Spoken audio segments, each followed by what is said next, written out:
Yo, what's going on, guys? Welcome back to another video. So as you guys can see, we're sitting with my lovely dogs.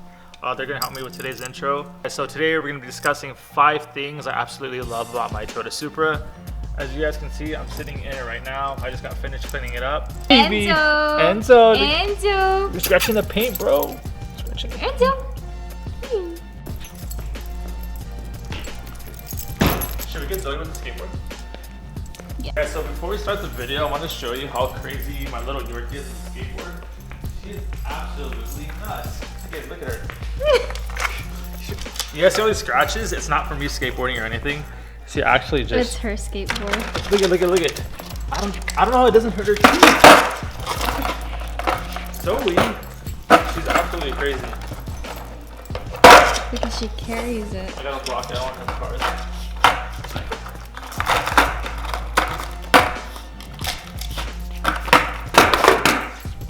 So starting off with number 1, guys, it's just gonna be the Supra's overall looks.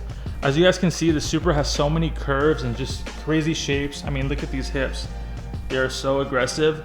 But my favorite section of the car has to be the rear end. This is how you get the Supra in stock form. And this is just crazy for a stock car.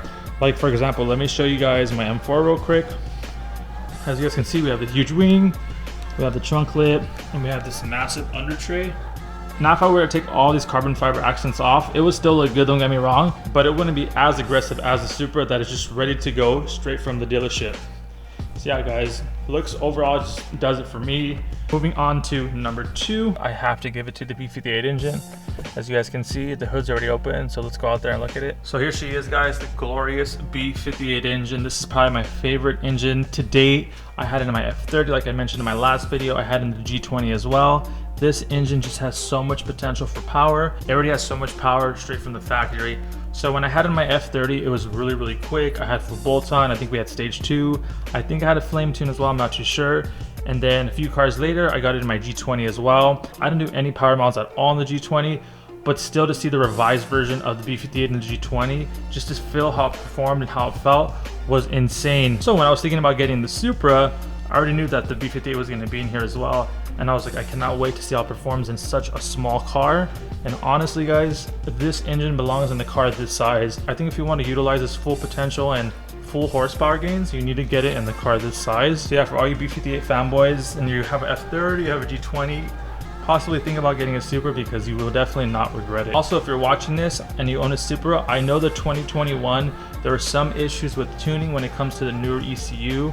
I am doing my best to do some research on that. If you have a 2020, I think you're good to go. But on 2021, I think there was like a slight issue with tuning. Again, when I start doing power mod videos and all that stuff, I'm not too sure, but yeah, guys, we'll figure it out. All right, so moving on to number 3, guys, it just has to be the interior. I hope you guys don't feel like you're watching the same video as my first one because I'm showing like certain parts of the car I've already showed. But guys, this interior is just so well designed. It honestly doesn't even feel like you're in a Toyota. Like if this badge wasn't here, I'd feel like I'm in a Porsche or just something exotic because the feeling it gives you, it's so tight. Honestly, it's a little claustrophobic. I don't know if you guys can tell, but everything is just really, really small. Here's the back. We have all the carbon fiber right here. I actually just found out from my buddy that this is actually paint matched to my nocturnal black exterior color. So that's pretty dope. The black goes along right here as well. But yeah, guys, when you're driving this car, it just feels so good. It's just a solid ride. I actually plan to do some POV videos so you guys can see. This is the interior of a Supra. Feels so good. It's just such a sporty feel. Everything's really tight. We even got cup holders.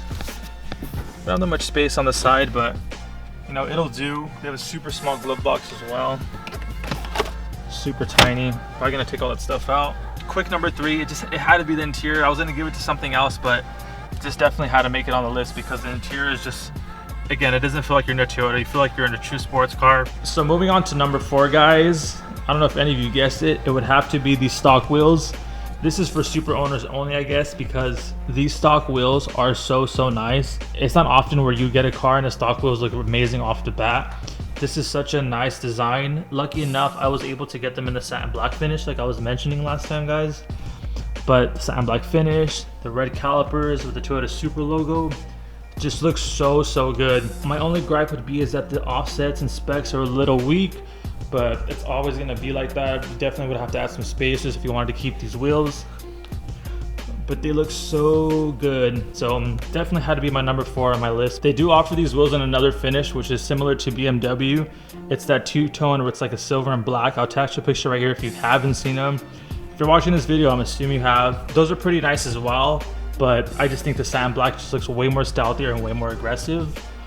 I mean, I think there's actually a little concaveness, which is crazy for a stock wheel.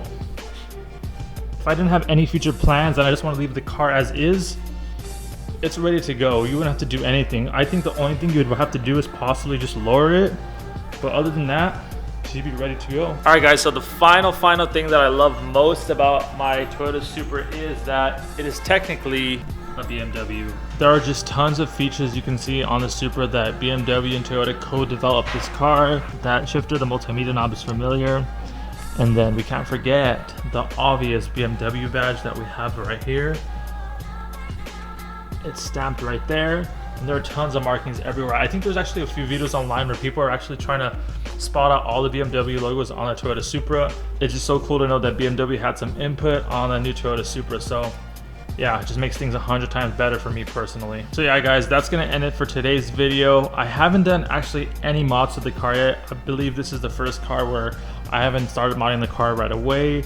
I haven't even got rid of the reflectors in the rear. Reason is because I'm possibly gonna be doing a full kit on this whole car where it's gonna change everything. So I don't wanna have things mismatched or anything. I want everything to kind of go together. So until that is all set in stone, we're gonna wait on the mods. Luckily the car is ready to go. It looks amazing already, so we can kind of enjoy the car and how it sits right now. Hope you guys enjoyed this video. We're gonna be doing another video where I explain 5 things I really don't like about this car, because there are definitely some features that I'm not too fond of. And yeah guys, so I hope you enjoyed it, and I'll see you on the next one. Peace out.